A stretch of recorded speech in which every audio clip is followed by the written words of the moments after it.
Why is a spin kick more powerful than a stationary kick? Let's take a look at the science behind the technique. Well, we can look at it from an attribute standpoint. We could say, well, if you're going to do, let's say, a reverse side kick, for example, you would have to have really adept marriage to gravity. In order to stay stable through the rotation, you would have to have eyes lead the body. You would have to be able to look first to spot your target so that you are accurate. You would have to have really good axis in order to keep yourself in balance and in alignment when you were going to execute the kick. So there are 3 attributes that a student could work on, and that would be a reason why they're learning this kick, is to help develop their physical ability. Now, one other thing that we like to do when talking about a concept as to the reason why you're doing a technique is use a specific technique to drive the point home as to how proper body mechanics is developed and how that can aid us in becoming more powerful, or how you can generate power. See, power should be generated, right?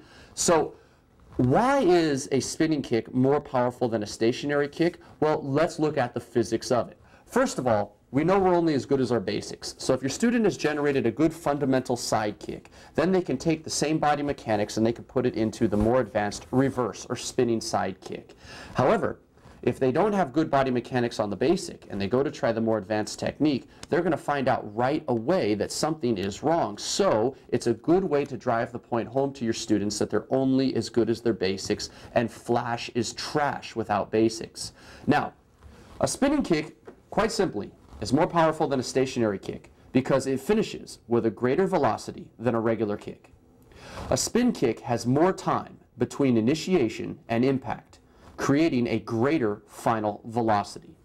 Now, if we look at Newton's second law of motion, the acceleration of an object is directly proportional to the force of that object and inversely proportional to its mass. In other words, since you cannot change your mass, unless of course you're Popeye and you're going to eat your spinach, or you're the Incredible Hulk and you're going to bulk up suddenly automatically just, to get the job done.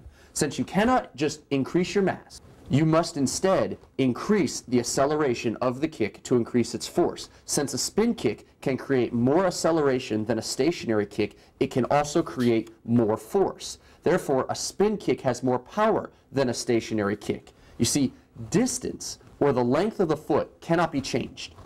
So the way to increase the power of a kick is to increase the force, which can be done by increasing the acceleration, which is done through the spinning motion because you create centrifugal force, which will make you more devastating when you finally execute the kick.